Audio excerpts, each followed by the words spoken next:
Hey weirdos, it's Riot. This is going to be a over hour long episode. Peter and Mike joining us. So strap in, get comfy, get weird.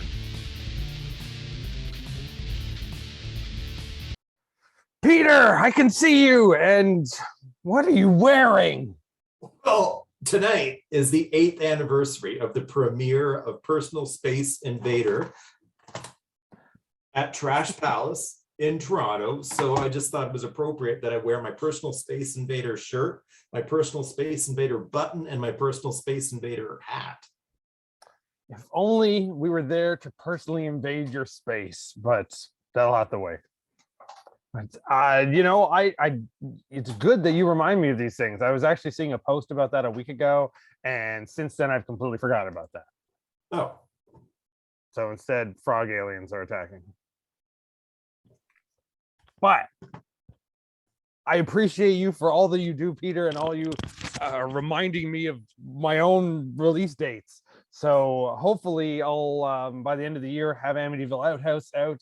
And then 8 years from then, so 8 years from next month, you can remind me again. I wonder what Amityville Outhouse t-shirts should be. Should it just be like a poop? I don't know. A poop emoji with like angry eyebrows or something? I don't know. It's all up to you. Spoiler, there is like a talking poop at one point in the movie, but only for a little bit. So anyone who has talking poop phobia, don't worry. You can easily cover your eyes and the scene will be gone. You just spoiled the movie for everyone. So. Total spoiler. Yeah, that movie is spoiled as it is. Spoiled like milk. Well, welcome. We did doing a longer video today with you and with my friend Mike Wood. I don't know if I'll play Mike before this or after this. If you're watching this video, you already know that. But when we bring Peter out, it's to show when we bring Peter out. That sounds rude. Don't bring Peter publicly out at a party. The amount of different drunken parties in high school where Chris did that. Oh, well. An old friend of ours who knows exactly what we're talking about. But for this video, it's when we bring you on here so that I can watch you watch terrible things that one wouldn't normally want to watch. When we did Halloween stuff, Halloween wasn't that long ago. It was sad to not have you up here for Halloween, but hopefully we'll cross paths over the other holidays because I made Halloween into 60 days. So why not do Christmas things early? Someone was posting saying, is anyone in December going to be screening Garbage Day, aka Silent Night, Deadly Night 2? And I said, well, if no one else does, I will for sure, because it needs to be watched every year. But I found something worse than Silent Deadly Night 2. There's not many worse Santa Clauses out there, next to maybe watching a really bland Toronto Santa Claus parade. But I've got the next best thing to that. It's Canadian, it's Santa, it's really bad. But that's not first. Something that I also like to watch is safety PSAs. During Halloween, you and I watched some, Austin and I watched some, which was things about you could set yourself on fire if you had a crappy costume, or if you can't see, you'll get hit by a car. I didn't think it was possible to have PSAs of safety for Christmas, but evidently I was wrong. It is. There are safety PSAs for Christmas. And they're really only what exactly you would think they would be. And this one that I found is really short. This is from many moon ago, and I have no memory of this. If you have memory of this, you have even exceeded my expectations that I normally have for you, Peter. So let's watch this 30-second safety commercial before we get into anything else. And it goes like this. Oh, no. Just look at these lights. The insulation's been cut, exposing bare wire. And light sockets have been cracked. These lights might cause a fire or electric shock. It takes only a minute to inspect them before they're put up. Safety experts warn against using lights in this condition because when it comes to safety, it's the little things that count.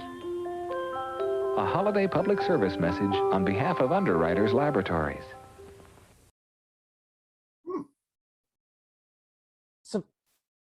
Peter, do you have any idea what Underwriters Laboratories is? I don't know what that is. I just learned what it was tonight when you showed it to me. Just right now. All right. That's Well, it. it's weird because that's obviously made in like the late 70s, early 80s.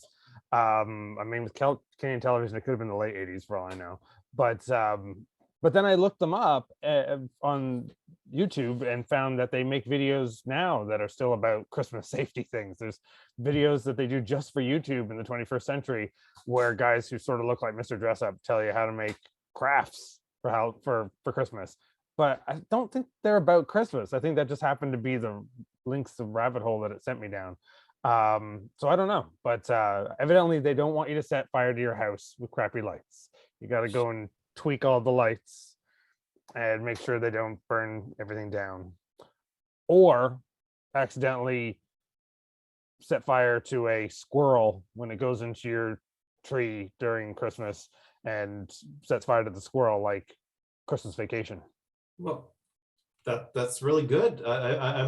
I'm wondering if you had any plans to set fire to a squirrel or burn down your house. Because if you did, Not now for you know Christmas, but like in general, yes. But okay. I remember when at my old apartment that we had raccoons in the roof, and I really at one point thought about, blasting fire up the side of the roof to like get rid of the raccoons. Luckily, just before I did that, I'd seen an article online about someone else who did that and burned down their house. So good thing I read that first, because I was like 24 hours away from doing that.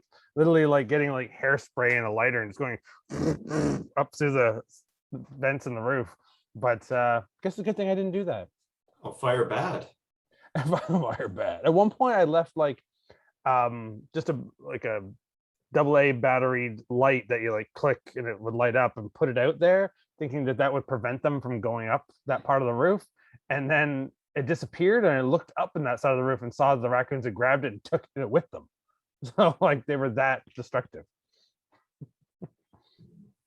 But evidently people have been setting their houses on fire every Christmas. Maybe some people haven't done it enough. Thinking of Christmas Vacation, is Christmas Vacation a staple for you? A lot of people really love that film. They're like, oh, I watch that film all the time, and that never really did much for me. Maybe I just really don't like Chevy Chase, but I mean, there's parts that's good, but I feel like that movie just didn't click with me like the first two. I just didn't get too much exposure to it myself. I wish I did have more of it, but I'm sure you have like friends that that like, oh yeah, we swear by that movie and Home Alone all the time.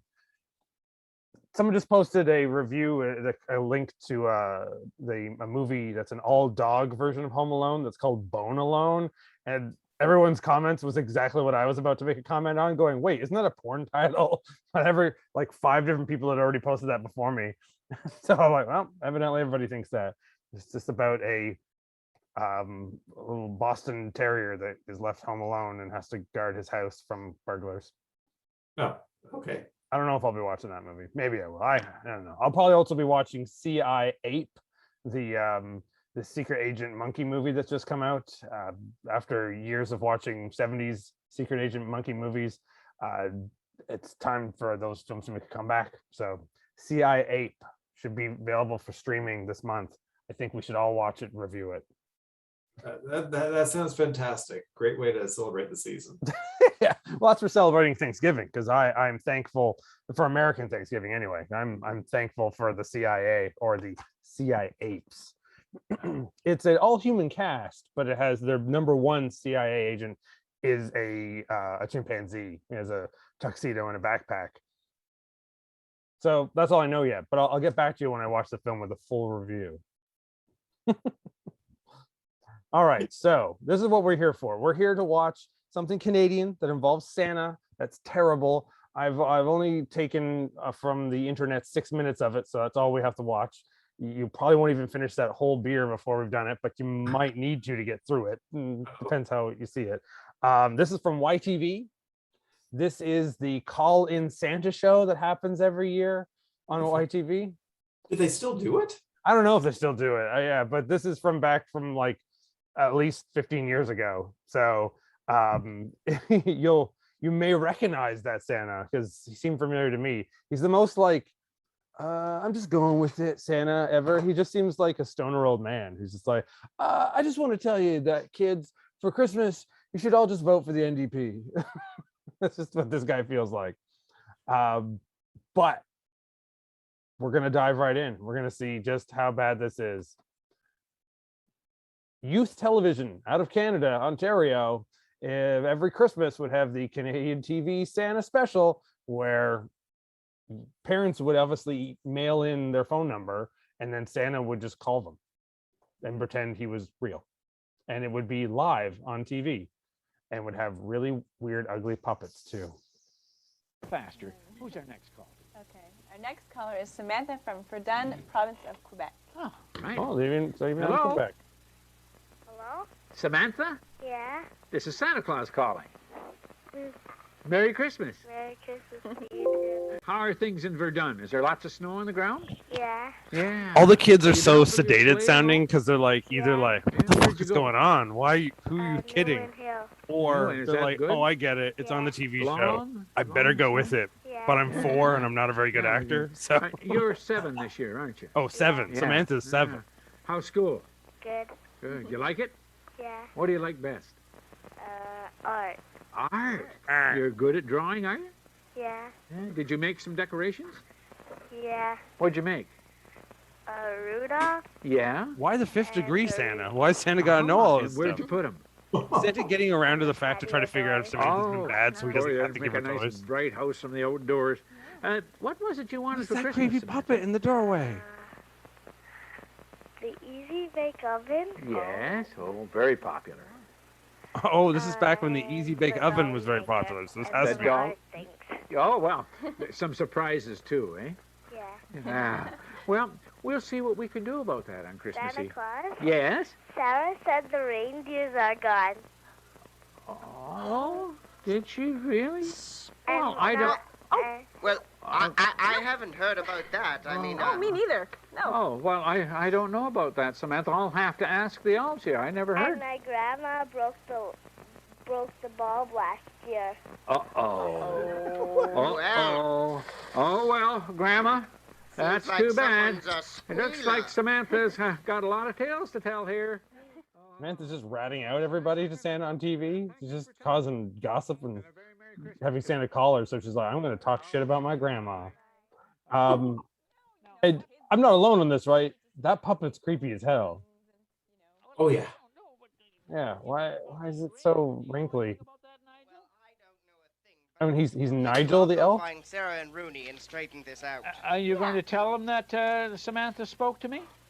Well, I will. I'll mention that Samantha said something. Yeah, okay, well, we'll have to see what that is. The puppet's eyes, one goes up and one goes down. So, like, it's been just knocking back the eggnog way too hard all Christmas. So, do you have memory of actually sitting down and ever watching this when it happened? 1991? No.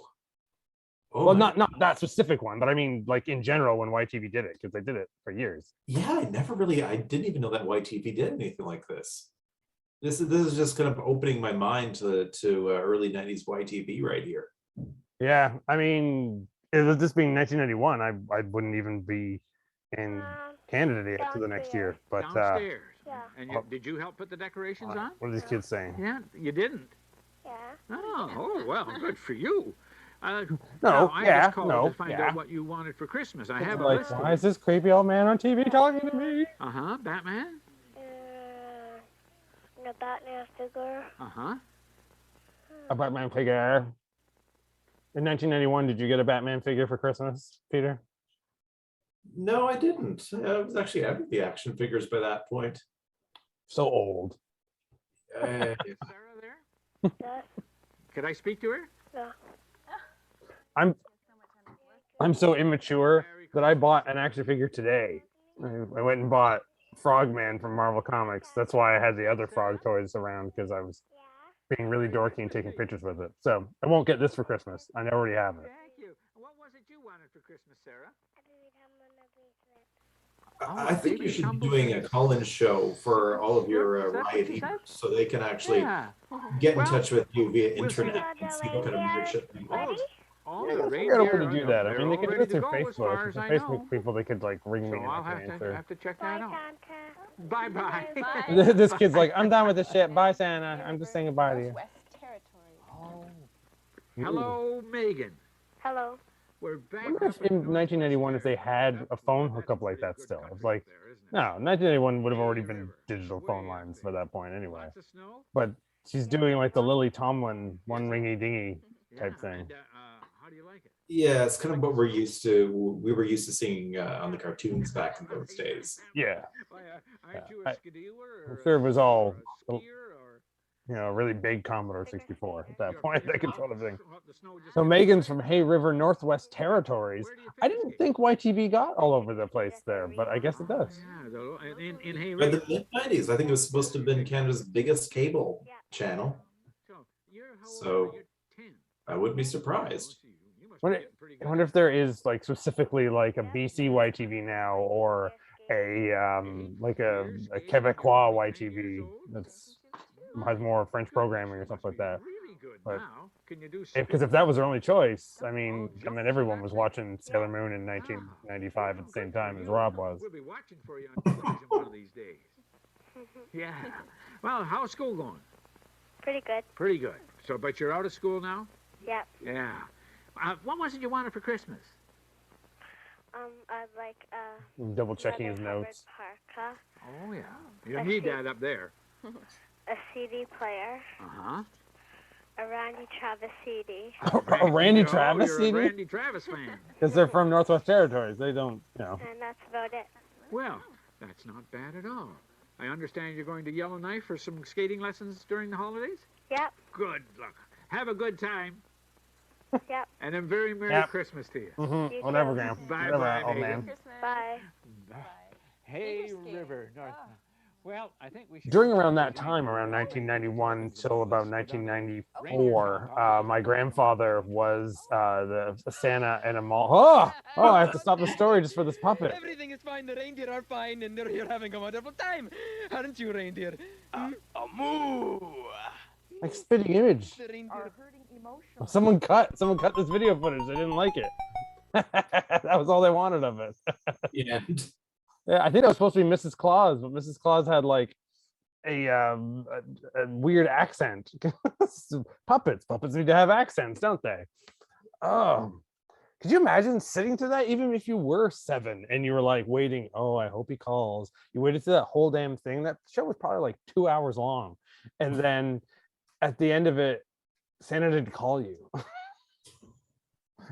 Anyway, what I was gonna say was, my grandfather was a Santa of a mall in Oakville from like 91 to 94, which is very weird because knowing him quite well and being, I guess, by 94 I would have been like 14, but still being like 12 and 13 at those points, my parents were like, well, you should go sit on your grandfather's lap and take a photo and pretend he's Santa. It was just really weird because he didn't down talk to kids, so he was just like, hey, what's up, what's going on? So, and he didn't even really like pretend to be Santa. And when he talked to me as a little kid, he always talked to me fairly normally. It wasn't, hello there, child, I'm your grandfather. He wasn't that kind of a grandfather. So it was literally like me trying not to laugh. But I do remember my much younger cousin, who was like 4 or 5, maybe 4, and he's close to a decade younger than I am, that he went and did that. And then he had that realization that was his grandfather and freaked out. It was like, what the hell? We never really understood. Was he upset because he came to the realization that Santa wasn't real? Or did he think at that moment that Santa was his grandfather, that he was the grandson of Santa? Yeah, all Santas are weird. Call-in Santas on YTV who just look like guys who run old bookstores are uber weird as well. Do you have a memory of something ridiculous from TV during Christmas that was like a must-watch in general? I'm trying to think about something just completely messed up for Christmas. Everyone talks about Star Wars Holiday Special. Yeah. Everybody always does. I'm just trying to think of a big WTF.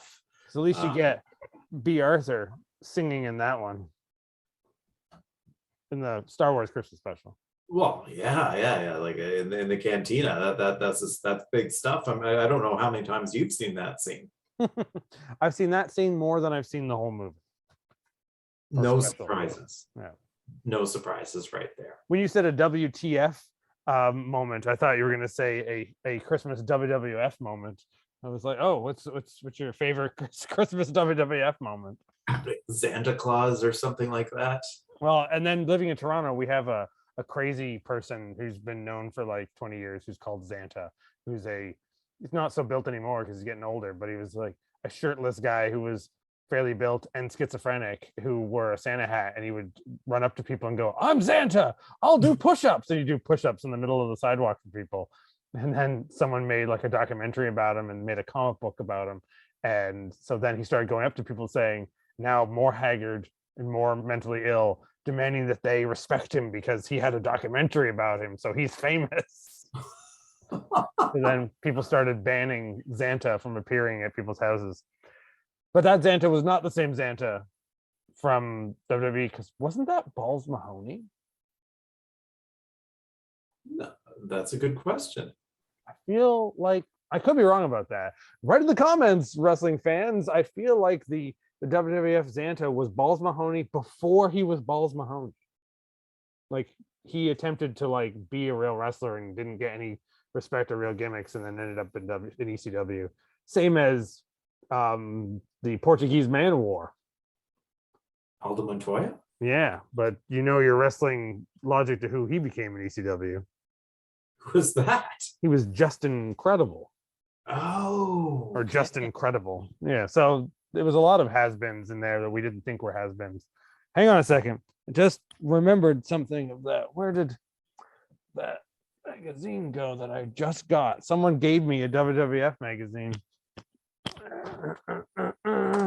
Cleaned up the table and don't know what I did with stuff. Thank you to my assistant Sarita back there. This is just given to me as a gift by someone the other day. This is WrestleMania 7. Yeah, issue. I know that you can. I'd like that you could guess that right off the bat. So, so before we go, this is non-Christmassy, but I played this with Sarita, but you should be able to like beat this right away. We're gonna play a game called Who's Dead, Who's Still Alive. WrestleMania 7, that had Dino Bravo versus Texas Tornado. So you got double dead right there in that match. And weirdly enough, that match is not listed on the card. They don't even like, they talk about it within the magazine, but then they do like a whole thing that's just like a countdown of the card of that day, and that match is not on the list. They must have known. They were both going to die real soon. But I do have to share these set of pictures of where these guys advertise their t-shirts. Look at fucking Hulkster there. There's Texas Tornado, an old hacksaw, Jim Duggan. Oh, rockers. To think that was Shawn Michaels. And he was rowdy before rowdy was cool. Who else we got? Art Foundation. Art Foundation. And Legion Doom. But all right, let's go to the part in the middle. That is, do you have many of these magazines still? Did you keep any of these? I do. I think I've got a few of these right here. I can pull out. You have the same issue? We'll go through the issue together. We'll just read it silently, and the audience won't know what we're doing. Exactly. I got a big stack of these that I can pull in, but I definitely have this issue.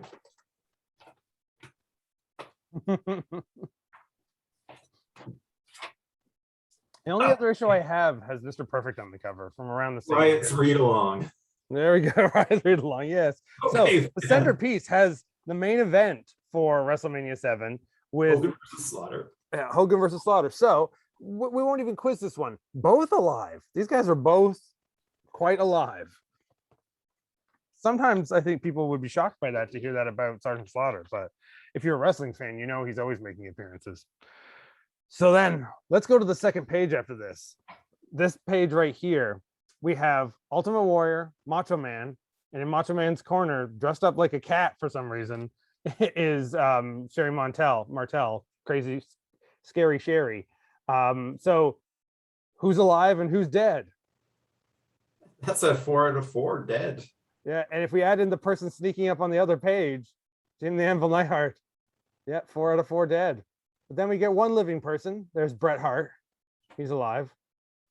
Then we have these 3 people that I guess really only hardcore 90s would really know: the Nasty Boys, Sags and Knobs, and Jimmy Hart, manager originally of these guys, but then of these guys. So out of these 3, who's alive and who's dead? They're all alive. Yeah, I am shocked by that. I am, especially about the Nasty Boys. Yeah, that both of them are fine. So let's go with the next page. Big Boss Man versus this is probably a really good match. I should rewatch this one. Boss Man versus Mr. Perfect with Bobby Heenan in his side. Who's alive? Who's dead? 3 out of 3 dead. Yeah, all dead. We go to the next page. We go to Montreal's favorite son, Rick the Model Martel. We go to Whiskey's favorite son, Jake the Snake Roberts. Who's alive? Who's dead? They're all alive. Yeah, and how is that? That's like like that joke about Motley Crue all get locked into a room full of cocaine and they all come out alive. But Jake the Snake, same thing. Every other couple of years, we think something's about to happen. I mean, I could be jinxing him. Breathing on Jake the Snake the wrong way could be jinxing him, but he is still alive. So best for Jake. I have a feeling if I don't know the last time anyone publicly saw Rick the Model Martel, but I bet you if someone saw him, he's probably fit as shit. I bet you he's like in great condition. He just seems like someone who, after he got out, would have taken care of himself. I would hate to now jinx that and find out that tomorrow he dies. Because again, on any major wrestler from around a 1992 card, you sneeze on them and they're dead. So I don't know of any old wrestlers that died of COVID. So I mean, something must be doing right in the world. Going to this ad, this weirdly faded ad that looks like Hogan is a ghost. Oh yeah, because of the clouds. Oh, right but there. wait, yours is not as faded as mine. No, it's in good condition. Hulkster in heaven. Yeah, and this yeah, but mine looks like you can see through the kid and him, and like the kids up here are darker than them. It's a weird print of it. So all right, they didn't mean him to be a ghost. Anyway, on with the card. We've got on there the British Bullfrog, the British Bulldog, Davy Boy Smith versus that's the Warlord, I believe. It is. And who's dead, who's alive? I think it's just about 3 out of 4 are still alive. Yeah, when you get to the Virgil versus $1 Million Man, they're both alive. Virgil's very active on the interwebs talking about the meat sauce and all that. The Warlord's still alive because his daughter's getting in the business. But poor Davy Boy, probably the biggest name out of all of them, is very dead. And because he was also the biggest man out of all of them. So then we go here to Greg the Hammer Valentine versus Earthquake. And then what began the streak with Jimmy Superfly Snuka versus The Undertaker. Who's alive? Who's dead? Greg the Hammer Valentine, alive or dead? Well, he's still alive. Yep. Pretty old. He always looked old, and he just looks the same but more melty. And then Earthquake, the Canadian Earthquake to some of us. Well, he's been dead for years. Yeah, he's been gone for a while. If you're a very heavy wrestler at that time, you're probably dead. And Superfly. He's gone. He's gone. Dead man still he's still one of the few living men. So it's living, dead, undead. See, that's a twist into here. So we got both members of the Legion of Doom versus what were they called at that for? Hercules and Paul Roma. Power and Glory. Power and Glory. Right. That Christmas where your power went off. I celebrated when it came back on by sending you a Power and Glory match, right? Because it was just glorious to have your power. And that was Riot's Merry Christmas Miracle. It's weird because Paul Roma's probably, to fans of that era, he's the least memorable, but he's also quite controversial because he was around for a long time. And remember, many times he always said that Ric Flair was jealous of him. And he was, at one point, he believed his career was bigger than Ric Flair, which I don't ever remember that. But what that means, though, is Legion of Doom, both members. They're both gone. They're both gone now. Hercules. He's been gone for a long time. I think decades. Has Hercules been gone for a long time? Yeah. Wow, I thought he was still alive. It's Paul Roma. I had to look up. Yeah. And Paul Roma's still alive though. Yeah. Yeah. Wow, Hercules is dead. I didn't know that. That's what I would have got wrong. That might have been going back to the 90s when he passed away. It's been a while. Well, maybe why we don't see him constantly appearing in random has-been stars. That changes everything for me, Peter. So, dead wrestlers, after talking about Christmas, what a great holiday season it will be. Wait, what's the picture on the floor behind you? Oh, I've got the signed Mick Foley right behind me. Ah, so it all connects back to that, right? It does. It does. And so this is going to be a 3 out of 3 alive. And you've got Mick Foley, the 3 faces of Foley, son, dude, love mankind. Wouldn't it be weird if only like 2 out of 3 were still alive in that photo? Interesting. Probably like some kind of kayfabe death. I was gonna say it's kayfabe, just like all of it. Owen Hart, kayfabe. Vader, kayfabe. No, obviously Vader's dead. Vader called it. Vader's time was over. But it did cause me to watch a lot of Vader the other year when he passed. A lot of Vader matches. He was way more fun than I ever thought he was for being a big fat round guy. Actually, like a living embodiment of like a butterball turkey that was going to fight you. So anyway, well, thanks for coming out, Peter. That's our special weird video. Probably just share it to everybody. The Patreon people have been good to us a lot this month, but we want to share in the fun for everyone. Also announcing that with the 8th anniversary of Personal Space Invader, we're over halfway done of Amityville Outhouse. Do what you want with that information. We're also opening up submissions for Terrible 2-Day Fest 5-time Terrible 2-Day Fest in March. I don't know the exact days yet, but in March of 2022. I already have 2 films set for that, which I'll be announcing on rideofthemovies.com and our Facebook page throughout this week. Maybe by this weekend, there might be a 3rd film announced for it. I'm working ahead of schedule here because I've got some time on my hands. Thanks so much, Peter. Anything you got to say to the people? I just an early Merry Christmas, Happy Survivor Series, Happy American Thanksgiving, hopefully you found a great way to celebrate the 8th anniversary of the premiere of Personal Space Invader. Hopefully you can hunker down with the Blu-ray special edition right there. Available from goldninjavideo.com. That's right. And if you put in enough love, maybe you'll finally see Personal Space Invader 3 at some point, and it's going to be a trilogy. We'll see. Well, demand it, and I'm easy to push. I won't say Merry Christmas because we'll be back. I bet Peter will be back before Christmas on here, and who knows what'll happen. Stay tuned, stay awesome, stay weird. That goes for you too, Peter. Thanks. Bye, everybody.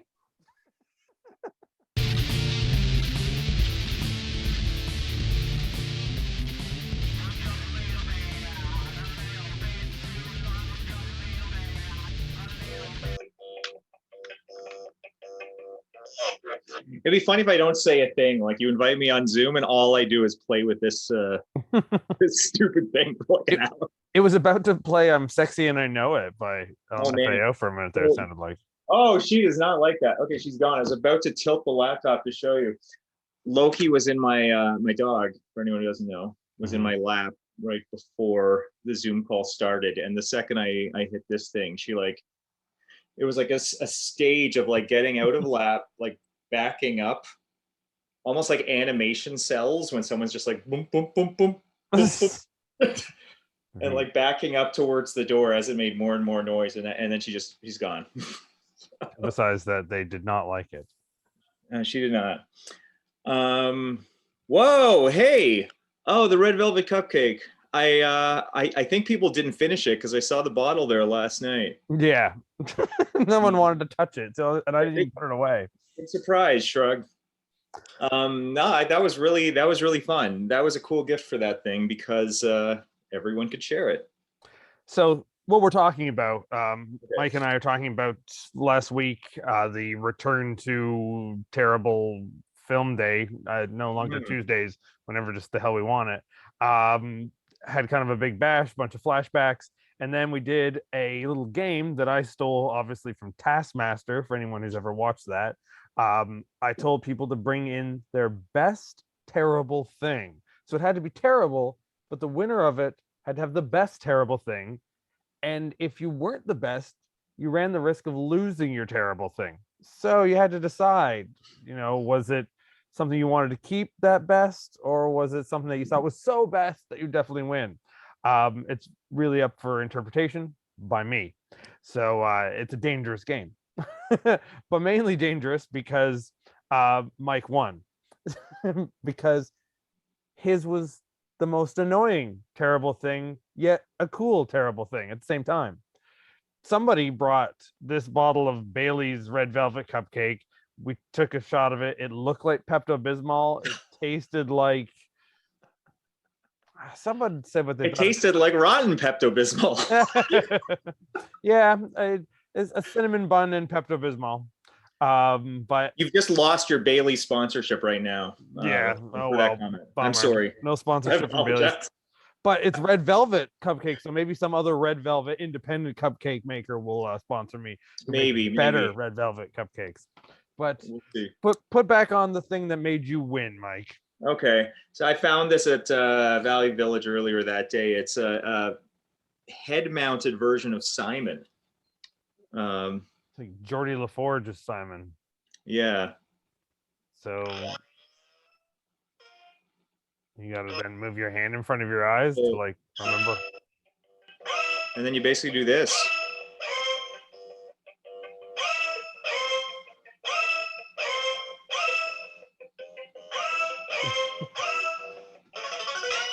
You win.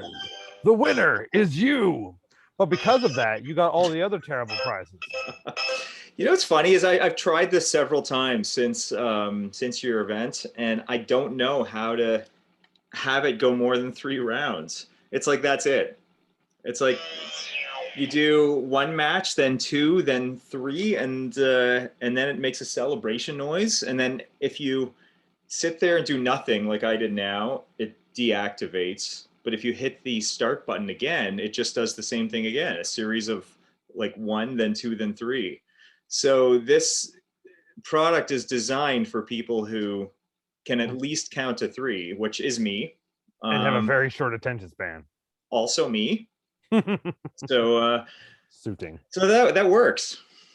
So what were some of the other prizes? I believe there was a VHS tape of Dragon Strike. Yes. Oh my God. Spin-off board so game. This excited me. I watched this right away. I went reading about it after. I've never heard of this.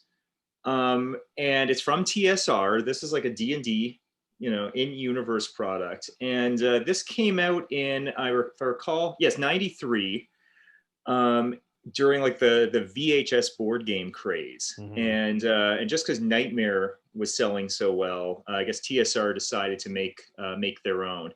And not that the tape had anything to do with the game, though. Like the tape, not really. Like the story of the tape is more just like to set you up for the board game itself. Mm-hmm. And the weird thing is they clearly want to copy the what was it, the Gatekeeper, Crypt Keeper? Who's the character in Nightmare where you shout like, yes, my... The Gatekeeper is the first one, yeah. The Gatekeeper is the first one, then it's Baron Samedi. Oh, yeah. So yeah, there's a bits worth a talking head, floating head type character who is saying stuff to you, like rhetorical questions and things like, are you ready? I don't know if you're ready. So I almost wonder if they shot that, or maybe more of that, with the intention of having it be an interactive tape, like with the Gatekeeper. I don't know if it was ever supposed to be interactive, but I know they definitely filmed a bunch of stuff, and he didn't seem to be aware of what was happening in the film part with the actual adventures, because he was supposed to teach you how to become like a dungeon master. And if you go on YouTube, you can find a version where his ending speech is different. It's not the same on 2 different versions that I found. One of them, he says something about, did you want to be a true dragon master? If you do, tell those who do not to leave the room, and then we'll speak. And he plays clips from the movie, But then on another version I found, the rest of the adventure was exactly the same, but the bits that he said at the end were different. Oh wow. So I don't know what happened with that. Maybe it was re-released or something, and they flubbed it or changed it for some reason. But again, it didn't really matter what he said. He was just kind of advertising the concept of the game to you. Yeah, I guess so. It felt like, I don't know. It was actually really fun. I would have loved to have seen this at the time or been in it if I was one of these actors. The footage in it really reminds me of that episode we did where I played that English show Nightmare that was like Dungeons and Dragons stuff in front of a green screen because it's in some really cheesy green screen. Mm-hmm. There's some known people in there though, like the guy who played like the king or like the rich baron or whatever that they're saving. He's a known actor. I recognize him. Yeah, let me just bring that up. Before I rebooted, I had the IMDb page for this open because I was also looking up Malibu's other credits. Right. Darren McBee going under the fake name of Kid Fury, who normally to me goes under the fake name of Malibu from American Gladiators, who is like a B-movie staple. His IMDb is incredible crap. I was shocked when I saw his, I mean, because I've seen him in like the odd other thing. We're talking about Malibu from American Gladiators. Yeah. Here, for people who don't know. AKA Darren McBee. Darren McBee. As Warrior in this. And Darren spelled D-E-R-O-N, which I have to wonder if he was born like D-A-R-R-E-N, and this was like the cool model spelling. Like and in the actual credits at the end of the tape, it says that Warrior is played by Kid Fury, and even weirder, like as if he was attempting another wrestling name. Wow. But you may know him mostly as Mintar in Mortal Kombat Annihilation. Oh, you mean Motaro? Oh, that's what it is, right? The centaur. I mean, come on. Yeah. Don't try it out, MK lore me, boy. No, yeah, he's the big centaur warrior man. I remember that was a big deal. I remember like, at least I was about to say the media really played that up in 1997. No, I should say the Mike targeted media, like i.e. like EGM magazine and what have you. Maybe even I don't know. He's also in the great Anna Nicole Smith action thriller Skyscraper, which if you haven't seen that, in Skyscraper. Yeah, he's like the number one to the bad guy. He's like the bad guy's muscle. And he wears Ledermeyer. Lederhosen, because he wore chaps all the time. And, he was in Elvira as a Las Vegas muscle man. Yeah, and at the end, one of his great starring roles is Time Barbarian. I was just yes, I remember seeing that on TV once. He was in 2 episodes of In Living Color as a Viking. Amazing that he was in two like different episodes as just Viking. Yet also played a Viking in Valhalla right after that. Oh, he was in one episode of Mantis. Remember Mantis, the acronym MANTIS? Mm-hmm. Wheelchair man who becomes cyborg superhero with a cool car. Yeah. Oh, he was one of Harvey Dent's, one of Two-Face's goons in Batman Forever. Oh wow! I don't think I knew that. But yeah, still a really kind of guy because he has a look. And in the real level of super B movies, there's also one called IOU Payback, which may go under other names, but it's the letters I, O, and U. It's like a Prince song. And again, he's like the second hand, like the tough goon to the main bad guy, and he's hilariously dumb in that, which is great. Of course, in that kind of blonde-haired Adonis guy who never really made it, he became very religious later on. So if you ever see anything about him on YouTube, it's him saying, "I thank the baby Jesus for everything I've done, and the ghost of my mom." Oh God, pretty predictable. Oh man! Oh, he was in Curb Your Enthusiasm as Thor. Was he? Who played Thor in the Hulk on Trial movie? Was that? That was not him. But oh man, who played Thor in that? I actually just watched that again recently. Was that Miles O'Keefe? The Trial of the Incredible Hulk. I don't know. Going off topic, some B movie. No, wait, too off topic. Not gonna. Anyway, IMDb. well, maybe we'll later play and do a watch through of the full Dragon Strike thing together. It's well, only like actually, 29 minutes long. This is a good excuse to cross promote. On Wednesday, December 8th at ISOR, Ben Baird and I are going to play. Well, this is going to be pre-show, by the way. We're going to play all 33 minutes of Dragon Strike as pre-show to Dungeons and Dragons 2000, the Jeremy Irons movie. Before the wonderful one. Not to, we don't even bother with the sequels. But had that cool blue lipped bad guy in that one with the snakes. Yeah. So now this is going to be a special presentation of Dungeons and Dragons. This is going to be the exposition version, as Ben owns the novelization of Dungeons and Dragons 2000. So what we're planning to do is, I mean, this is the current plan, I guess. I don't know how we're going to finagle it, but I guess it'll be some sort of live thing where we read the novelization's exposition whenever dialogue is not happening. We should play an episode of the cartoon beforehand too. That's a great idea. Actually, do you have a favorite episode of the cartoon? You do have well, do you have one? I have a favorite piece of imagery of the cartoon, which wasn't even like anything wacky. Just like there's some cave episode where like the side views of the cave were like really well animated and kind of all over the place. I'd have to relive through it. I mean, it's basically the same plot to the first season of Digimon, so it'll all come back to me. Anyway, other things. What else did you get on there? Okay, well, I could talk about Dungeons and Dragons and Dragon Strike forever, but the other. So let's move on to save that VHS. Squishy brought the tape of hentai and a chicken soup book. Yeah, so here's Chicken Soup for the Soul, the Christmas Virtues edition. It's like as if this was a post-Halloween pre-Christmas party when you think about it. Pretty much. So I've never known what these books even are. Chicken Soup for the Soul. I guess I'm a heartless monster. Just as people have been trying to tell me all along. So yeah, and this kind of amused me on the cover. It's by Jack Canfield and Mark Victor Hansen with Carol McAdoo-Rame. I wonder if that's like in, and I found this out, I can't remember when I found this out. When you see a screenwriting credit that has multiple people, the ampersand implies that they work together, and the word "and" implies that was the next person it was given to. The other two were in a room, but she wasn't in the room. Yeah, basically, that's what that means. Is like that. Yeah, the word "and" implies that, like, person B or group B didn't, at all have anything to do with group A. It was "and Sam Ham" because he's the guy who comes in and just scribbles over people's scripts later on. Exactly. Yeah.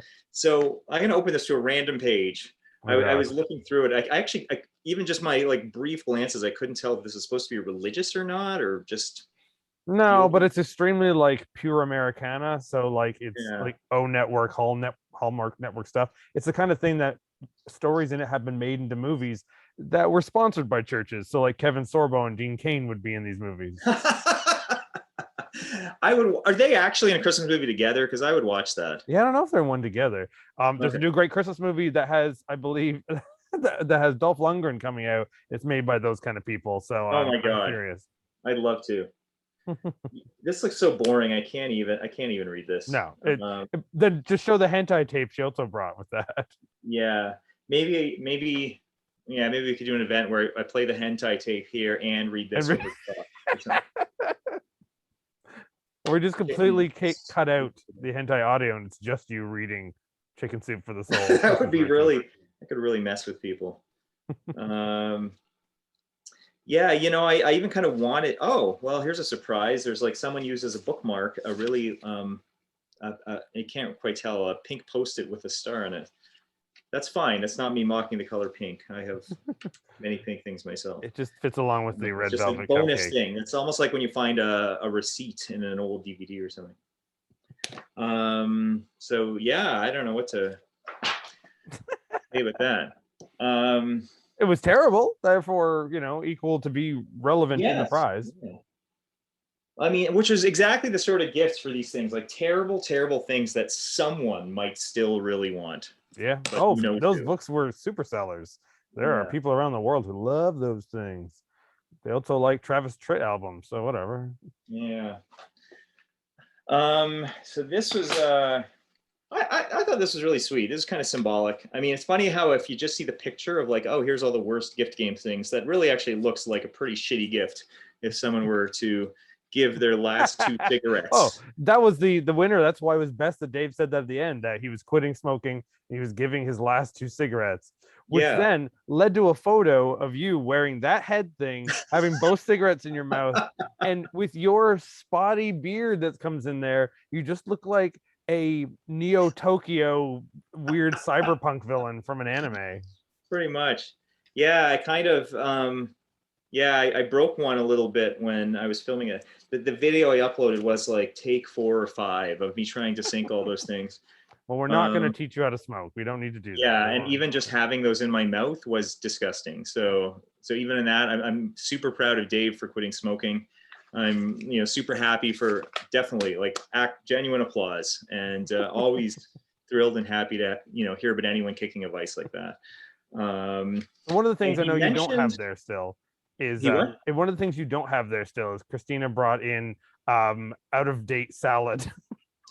Oh, I thought I threw it out the next morning, and then I realized right before this call it's still in the fridge. So it's you don't need to show that. We can take your word for that they brought. Take my word for it. It is a grocery store container of just mush. It was formerly Waldorf salad, and it's now it's Stettler salad. Yeah, it's Stettler gray and Waldorf, goo, basically. So here is so Aaron brought this. This is a CD.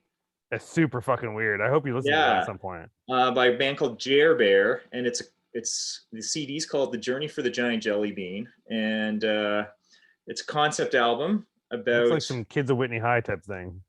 We were just seeing the screen. It's just reflecting your computer screen.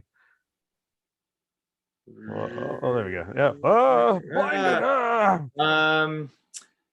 Yeah, I mean, the first thing I noticed was that it's from. It was released from the now disgraced Burger Records. Where are they disgraced? Which, if you don't know the backstory, and I always liked this, label. I liked Burgers. I still like Burgers. I liked this label. The founder or 2 founders of it were apparently complicit in a lot of just horrible Me Too shit, and it was really bad. And so they did a thing where they dissolved the label, and I thought this was very dissolved cool. The burgers. Yeah, they gave back the rights to. I mean, they had like 100-something artists on the roster. It was a huge roster. Christina was telling me, and I think it was also Christina who told me that the founders gave the publishing rights of everything back to the original artists, so people are free to self-publish or republish or do whatever they want, which is actually shockingly generous for the music industry. There's so many labels that would just be like, we're taking this to the grave and you're never having it back. And then you got like a chunk of someone's discography or filmography or whatever, like stuck with some defunct publisher, and they'll never reprint it, but they also won't let anyone else have it. We've seen that happen so many times with, DVD labels and, problematic publishers. Independent trilogies. Somehow you lose part 2 to somebody. Yeah, exactly. Oh yeah, that's like even Albert Puen's Vengeance. What is it? His Vengeance trilogy? The ones where he shot all 3 movies at the same time, with Snoop Dogg doing a 5-minute cameo at the start of. I always mix up the order. There's Urban Menace, Corrupt, and Wrecking Crew. Are 3 movies that Albert Puen shot with like a combination of Snoop and Ice-T and a bunch of other probably Christopher Lambert somewhere in there. I would not be surprised. And they were all shot at the same time, and they were released as like 3 movies between like 55 and 70 minutes in length, if I recall. If you want more information, check out Justin DeClue's awesome book about Albert Puen. Just putting those plugs in there. Yeah. So many plugs. It's a great book, and if you love Albert Puen, you'll love it. But anyway, my point is, 2 of them are like shockingly easy to find, and 2 of the DVDs are, I think, Lionsgate owns, and you can find them for like just $5 all over the place, and one of them goes for $90, and I think it's the middle one. And it's so funny when that happens. that makes collecting fun when you find that holy grail of garbage. That's what we do here. Yeah. Which the video that this will be in will also be with me making people watch more garbage. So expect more other than this. Excellent. I think the final thing I can remember on there that was Two more brought in- things. Oh, two more things. What Yeah. was So not Dempsey's? Show not Dave got a not tape for Devlin's. Show last. Devlin's last. Oh, save Devlin's for last. Okay. Yeah. Yeah. That was the almost winner. Then I was You're stuck right. between that and you. You're right. So Squishy brought this gem sealed. Yeah. Sealed. It was a hentai tape, still with $1 price tag from BMV. And what does it say there? Warning: contains graphic adult content, not intended for minors. Must be 18 or older to purchase. Did you just find it online later on? Because it looked like you didn't open it, but you were playing it on your TV in your video. Yeah. So I Googled. So hilariously. So apparently this was a series of 90s hentai. Teacher's Pet. You know, there's like at least one person in there who's going to be like, oh, he said apparently to make it sound like he didn't know that already. Apparently, I don't watch the news. I had to go do my research on Google. Wink. Yeah, this was like the second or third in the series. I can't remember, but so one of the the first earlier one's ones, been held up. It now costs $90 online because it's run under a different hentai label. yeah, who knows? So another one of these was amazingly on YouTube. This one was not. But Googling Teacher's Pet Body and Soul Anime brought it up on not Pornhub, but like Xvids or one of the others, or Xvids or X Hamster or one of those. And yeah, so the first We're familiar tape, with it. yeah. Oh, I'm aware of their works. I know how to apply it. Yeah.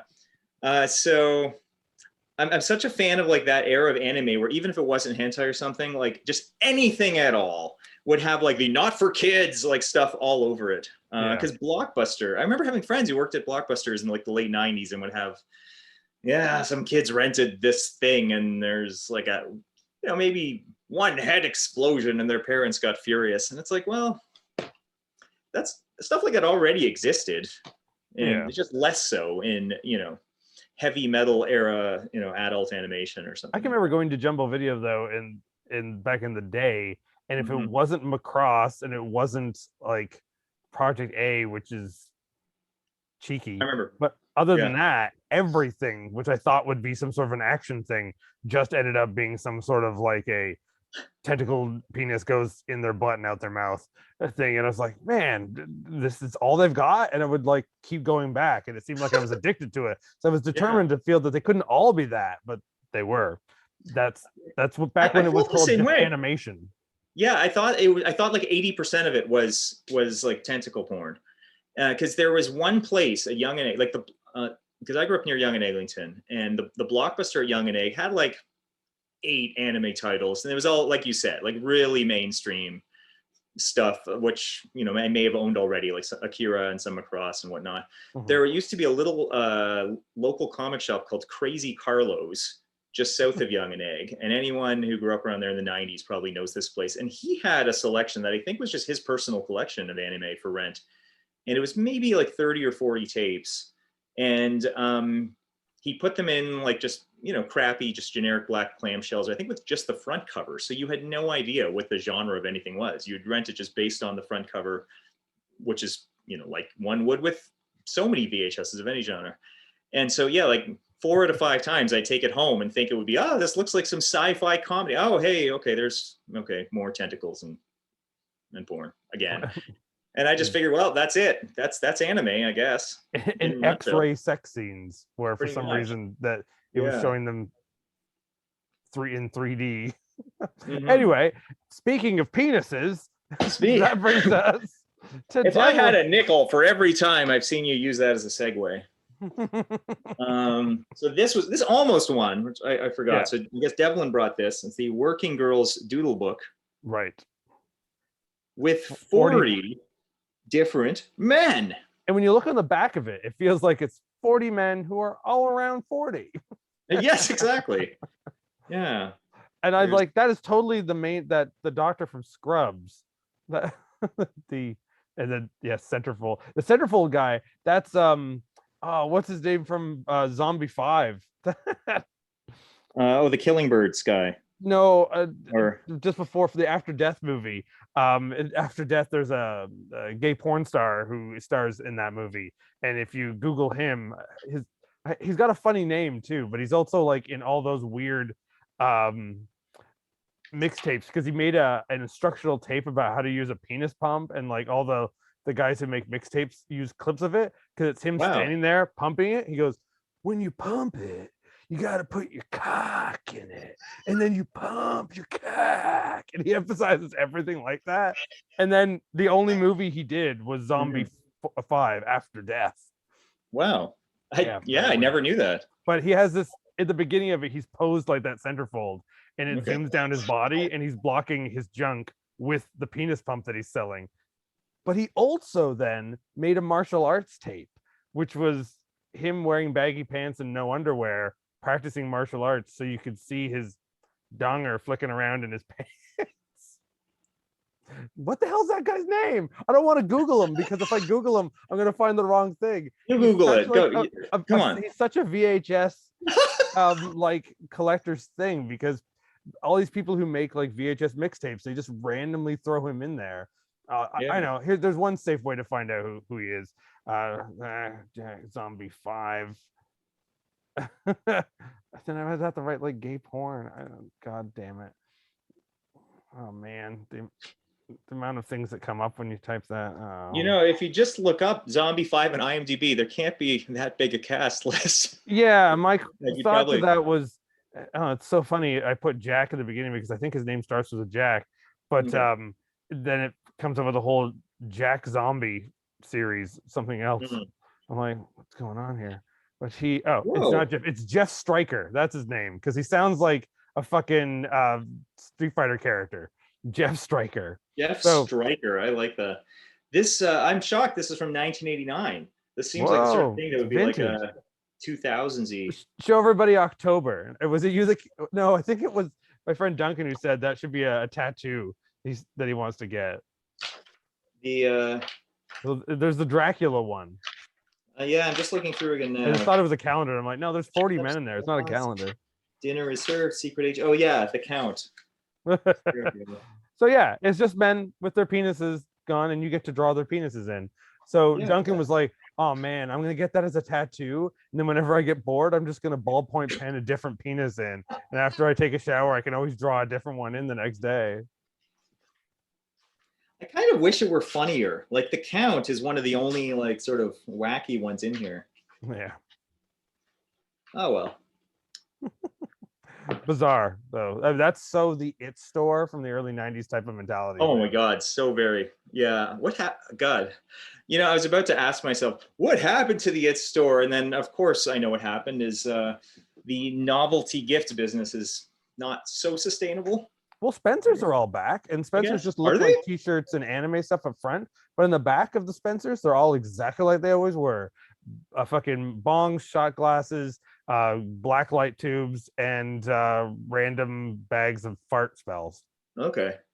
So yeah, if I was to buy like that book back in the day when the It Store was around, you'd buy that, plus you'd buy one of those little handheld things that was 5 different fart sounds. Yeah.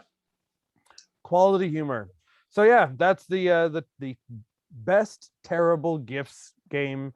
Thanks for playing, Mike. Thanks for showing us. So now those who weren't there can see it.